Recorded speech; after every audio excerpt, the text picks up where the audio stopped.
A group of landowners at Fern Bay have banded together and decided to fund a local environmental plan which is required for the rezoning of this parcel of land for residential use. One of the landowners is the Housing Commission.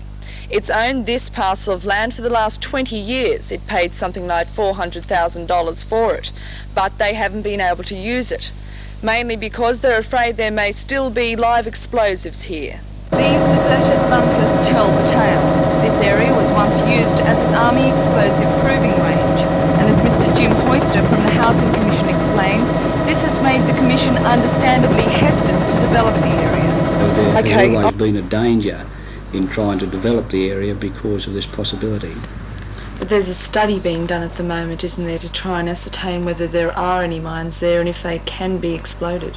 Yes, the firm that we have engaged have almost completed their study, and we understand from preliminary information that possibly the danger isn't as great as we had been led to believe.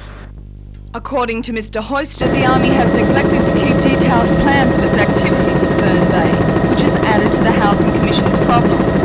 A study by a group of engineers is in progress, and Mr. Hoyster says he is confident the land will be suitable for residential use.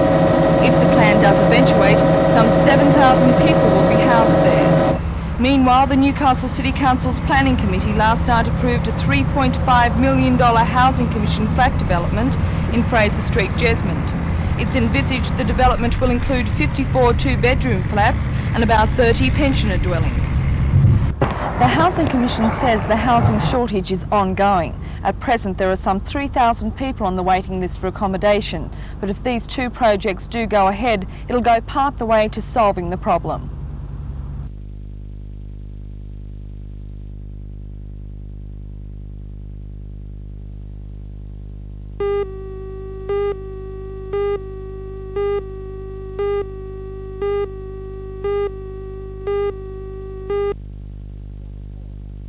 This is number 4 in our series of the Recession Beaters, another local success story, a company that's shown a dramatic increase in business in a very short amount of time.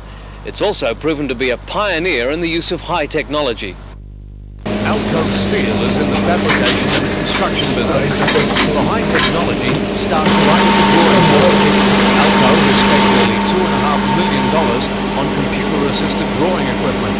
The company believes it's the most advanced of its type in Australia.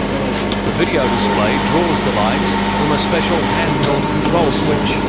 Once the design is drawn, it can be committed to memory and recall on any scale, either on the screen or a hard-print copy. Word processors have replaced the typewriter, and all the company accounts are kept on computer. But it doesn't stop there. The factory proper, gas cutting, drilling and welding is all by high technology equipment.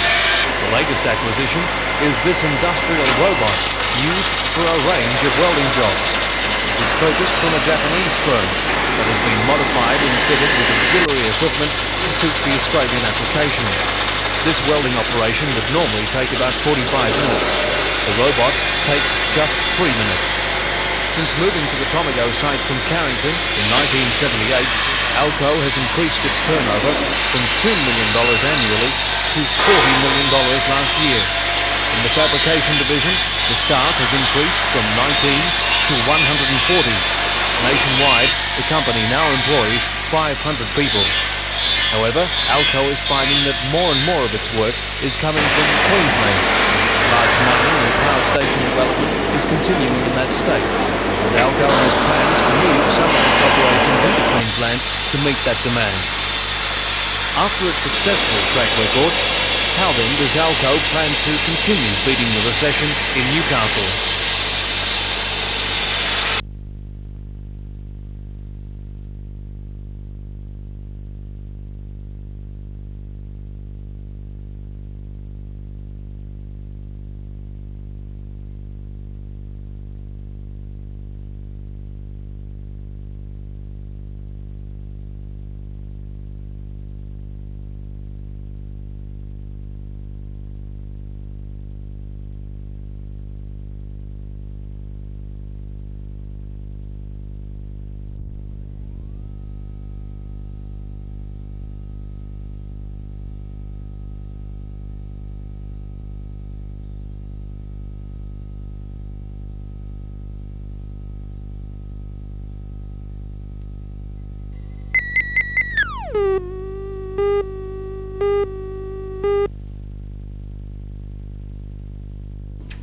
In her statement ruling out amalgamation in Newcastle, Senator Ryan called for resource sharing, not only between the university and the college, but with the city's technical colleges as well.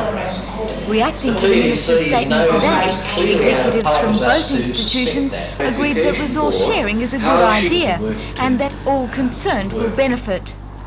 The official cancellation of the amalgamation has come as a relief to the governing bodies of both institutions, which have been opposed to the merger since it was first proposed by the Fraser government in 1981.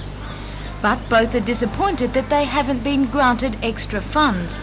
Apparently, funding levels for both the university and the college were lowered when the merger was imminent. That aspect of the statement, however, has failed to destroy any optimism about the future. The economic advances to the last government were appalling. Amalgamation in some institutions might have saved money. It certainly wouldn't have saved money in Newcastle, where you've got two different sorts of institutions. It would have cost more to do anything after amalgamation than without amalgamation. But do you think the issue of amalgamation is now well and truly gone from Newcastle? I would hope that with cooperation among the three institutions, yes. I think the university, like the college and TAFE, have everything to gain by closer cooperation. Executives at the university and the college are now optimistic about the future. But not everybody is so certain that the issue of amalgamation is well and truly solved. In 1985, the Commonwealth Tertiary Education Commission, the body that recommended the amalgamation to both the Fraser government and the new government, is to conduct a review of the situation.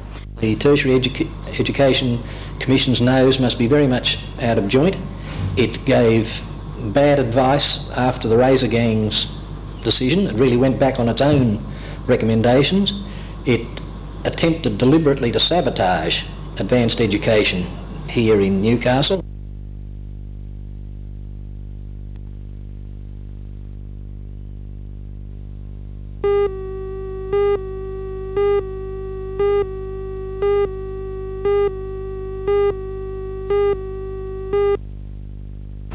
Today's meeting was promoted jointly by the Council of Parks of the region and the Hunter Development Board. Its purpose, claiming the wage course coordinated approach by the region to see that in the was inevitable informed first of all that the government entitlement unemployment was relief worked out funds, through every local local government councils do area. not miss out. So the The main meeting heard details of confusion surrounding the allocation of wage pools funds and was given guidelines on the projects most likely to win government support when additional community employment program funds come. That's supposed to be on July the 1st. Reports we given didn't know to that the it would meeting still today be time, but suggest even then that it was only battles 1 within the month. bureaucracy So may applications delay from the all start the of this regions. job creation Senator, we program don't beyond know, that but it date. doesn't look like it'll last fully for the rest of this year.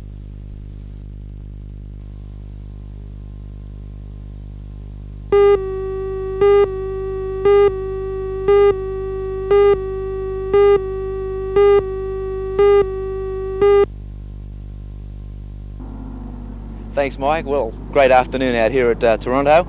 We're watching the Queen's Birthday Weekend Regatta. All of the motorboats in New South Wales up here for a great weekend of racing. 2 days coming up, tomorrow and Monday. Some of the bigger boats you'll see tomorrow, and they'll start racing at about 11 o'clock tomorrow morning at the moment. We're just about to see the start of the under 6 litre final. It's the second heat run today in that division. In the first heat, the winner was Menace, second Solid Gold, and third Solitary Man. The other boats in the race: Impact, Nitro, Profile, Explosion, Rhythm and Blues, and RC.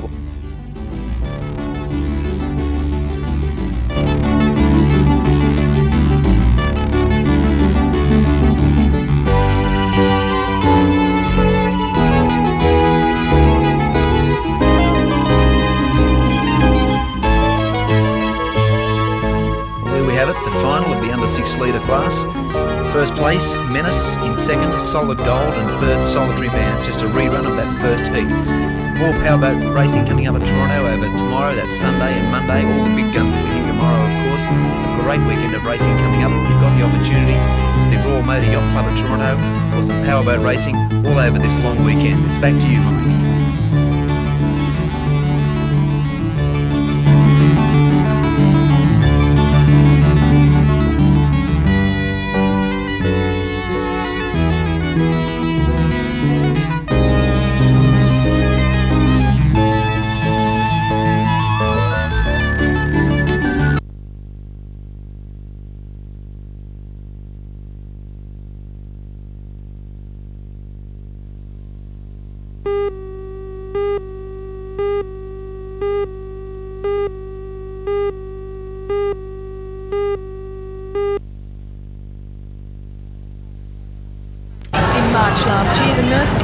individual hospitals went on strike, leaving only skeleton staffs to man the wards.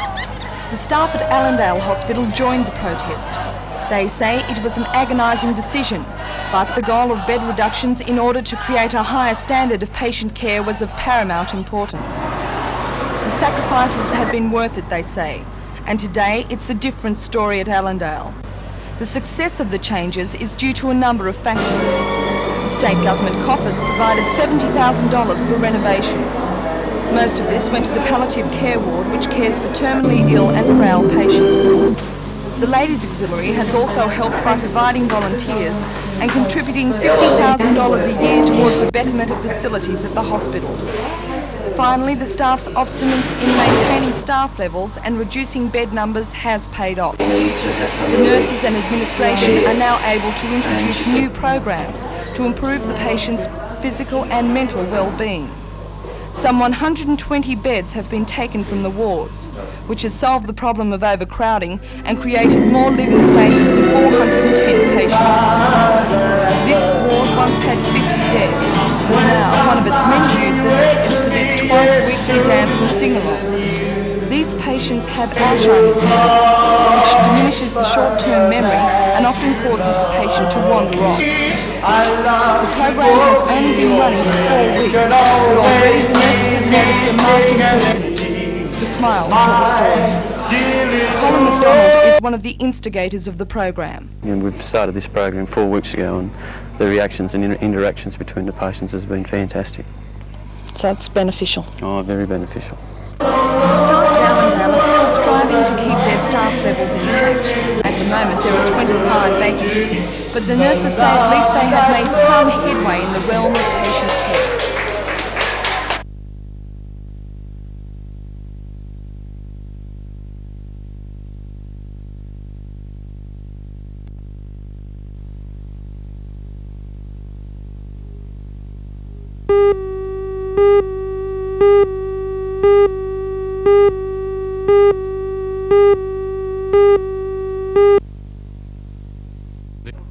For 17 years now in Newcastle, Lifeline has provided a listening post for people in need of help.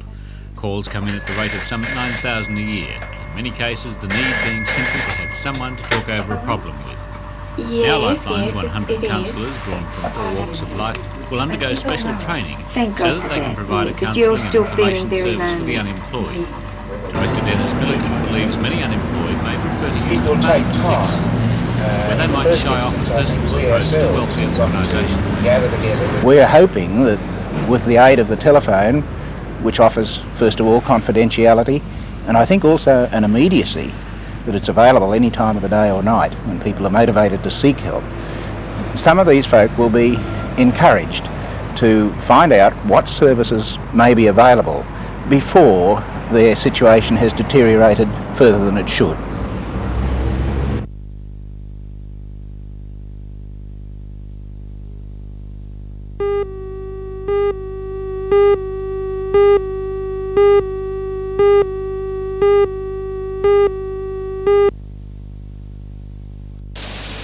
The $183,000 renovations to Bridge House were opened today by the Chief Secretary of the Army's Eastern Zone, Colonel Cairns.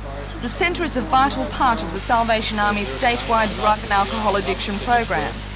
The aim is to help people kick their addiction and allow them to return to a normal drug-free lifestyle. The house in Hannell Street had previously been used as a residence for an Army member, but as the need grew for more accommodation for the Drug and Alcohol Rehabilitation Service, the unit was also extended, as Captain John Rees explains. I think we're only discovering the tip of the iceberg, but we're discovering that because of the demand that's being placed on it, that we just have to make extensions to our facilities, hence today. What will the centre provide? What services will it provide? Well, first of all, we have a capacity for 14 people, men, who are able to stay here for anything up to 3, 6 or 9 months. That's for people on our full-time program. We also have facilities for people who have problems related to drug and alcohol to come to these facilities for counselling and for group therapy. Thank you.